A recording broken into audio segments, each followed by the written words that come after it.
Good evening to all the listeners at home, and welcome to this very, very special installment of the Emily Carr String Quartet's presentation of the complete quartet repertoire of Beethoven.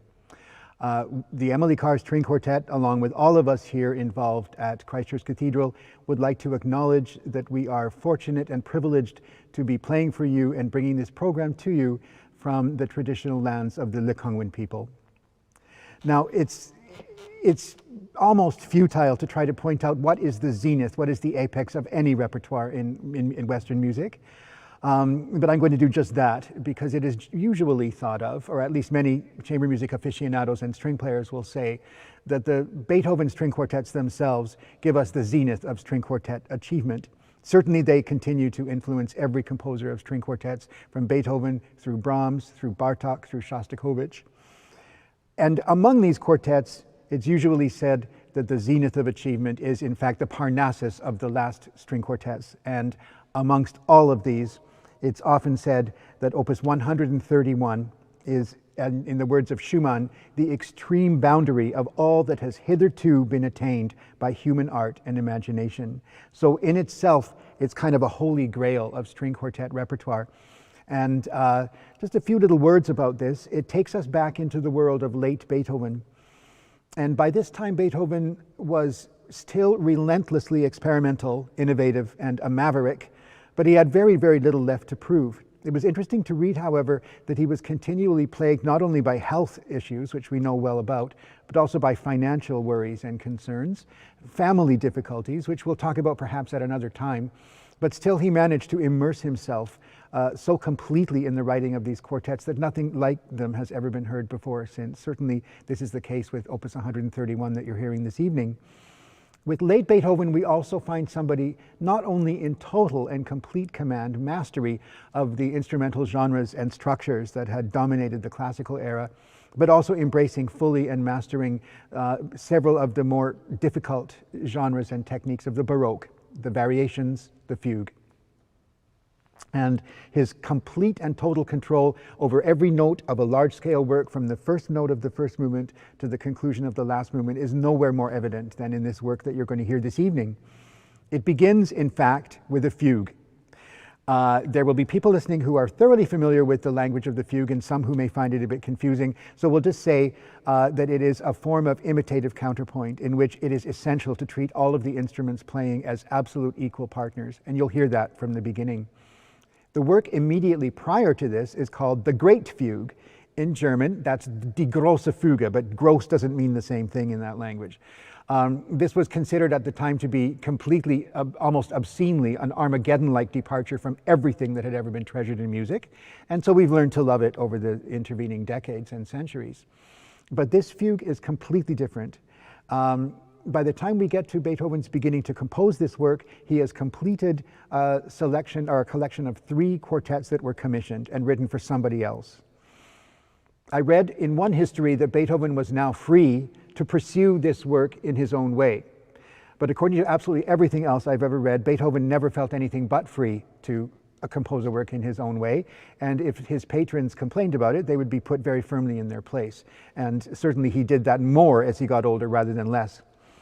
So the first thing I'd like to say about this colossal piece is that it's in C-sharp minor. Why is that an interesting thing? First, the only other work in Beethoven's output that is in C-sharp minor is the famous Moonlight Sonata from many, many years earlier. Interestingly also, Haydn only wrote one work in C-sharp minor. Haydn is a very experimental composer when it comes to keys, but he only wrote one piano sonata in C-sharp minor, and Mozart steered clear of that key, period. It's a difficult key to this day, according to the members of the Emily Carr String Quartet, to find your way around the fingerboard playing it. In 1826, it must have been really a foreign territory for string players. Also, of course, Beethoven will modulate, move around keys very freely using lots of chromaticism, sharps, flats, naturals, double sharps, etc. So it would have been a little bit difficult for even the best players of the time. But there's another reason, and this is going to be for you music theorists out there. The leading tone in the key of C-sharp minor is the note B sharp. And that is the same as the note C, which is the lowest string on both the viola and the cello. And the position of leading tone is a very important one. So this subtle shift in the expected sonority of the string quartet is something Beethoven will use continually throughout the piece. Another somewhat interesting departure is that there are 7 movements. Now, what I found out reading about this is that Beethoven, after he had completed the manuscript, and if you ever want to look up a picture on the internet of any of Beethoven's manuscripts, especially in the late period, look at it and behold how this music ever got to us and how his copyists ever managed to decipher it. But in any case, he was asked to give some sort of structural clues as to how this great big huge piece was held together, so he wrote down numbers for 7 movements. And they found their way into the published versions. But historians and theorists ever since have argued that in fact it's more like 5 movements with 2 of them connective tissues, the way we have a connective passage between the last 2 movements of the Fifth Symphony. Other people have said it's really a standard 4-movement structure with a really long fugal slow introduction. I find that a little bit difficult to swallow myself, but truthfully there are 2 movements which are quite short and seem to lead from one movement to the next. But the next important thing is they are all played without a pause in between. It's customary for us to give the players a chance to relax, maybe retune in between movements, but that doesn't happen in this piece. And Beethoven had experimented with this in other pieces as well, the Fifth Symphony, many of the late piano works, etc. So it is a continuous piece, and when he sent the copy of it to his publisher, he actually said it was basically patched together from pieces filched from here and there. Now, actually, of course, it was unprecedentedly original and ambitious work, and it may give us, through Beethoven's almost obsessive attention to detail and control, something of an idea of how he might have improvised in his own mind. So I said that there are 7 movements altogether. I'm going to say a few things about the music that you're going to hear, and I borrowed some quotes from old friends of mine, Schubert and Wagner. So first of all, we begin with the slow movement, which is a fugue. Now, this is the most amazing fugue, and it is a testament to 2 things. First of all, that Beethoven had learned about the fugue, and it's a very, very difficult compositional technique to master. He learned about it in his early days in Vienna as a pupil of Albrechtsberger. I have to practice saying that name every single time I have to pronounce it. And Albrechtsberger was a teacher Beethoven sought out when he felt that Haydn wasn't paying him enough attention. And Albrechtsberger really rode Beethoven learning how to write the fugue. What we find when we get to the later period, when Beethoven is really using the fugue a lot in his piano sonatas, in his string quartets, is his almost uncanny and unique ability to weave together a fugue in the midst of all the other techniques he uses. So it opens with a fugue that is almost note for note the same as Bach's C-sharp minor fugue from Book 1 of the Well-Tempered Clavier. It also follows very closely the outlines of the B minor fugue from the same collection, and we are interested to find out Beethoven was very familiar with these works and had been since his childhood.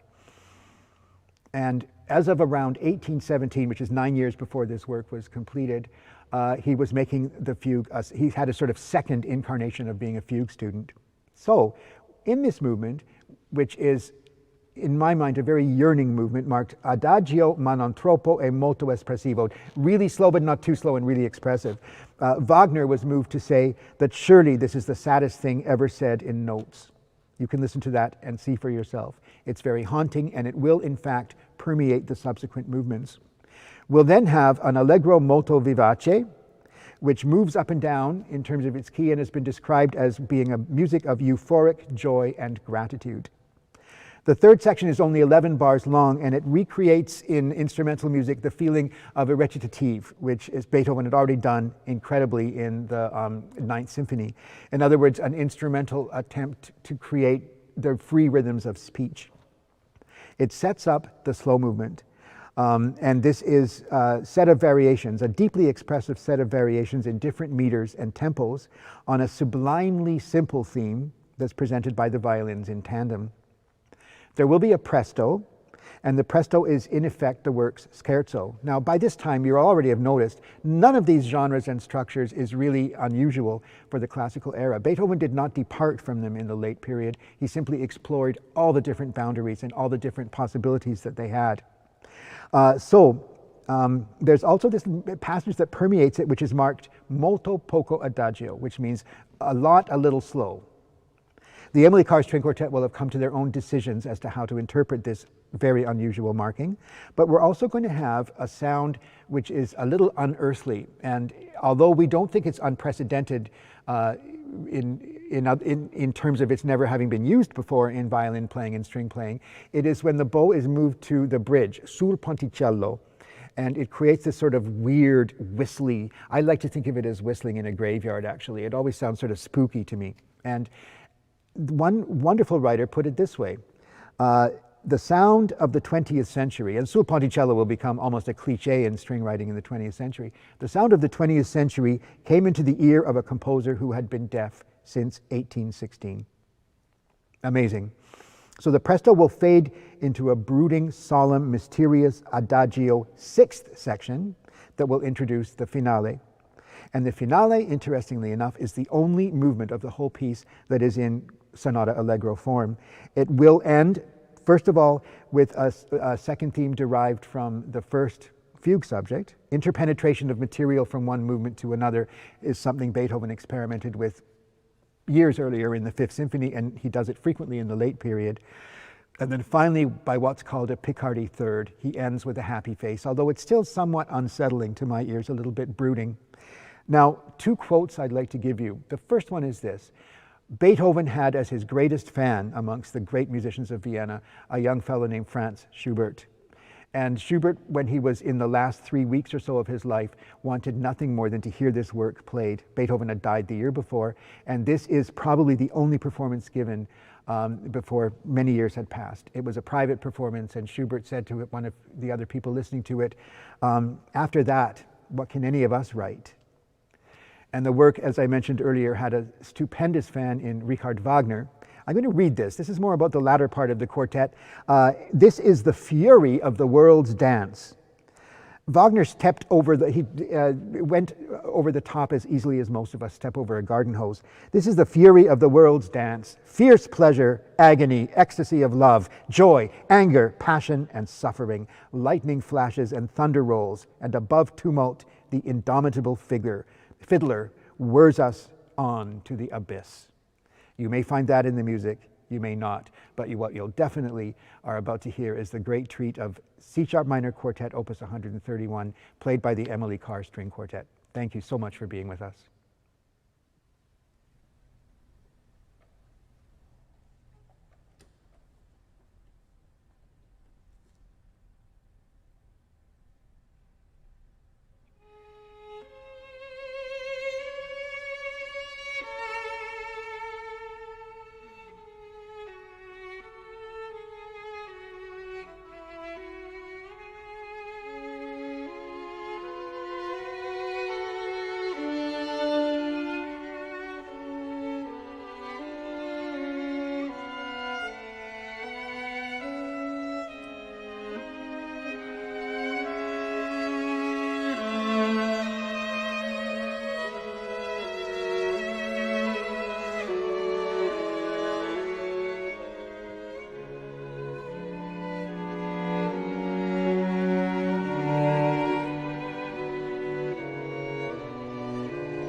Thank you.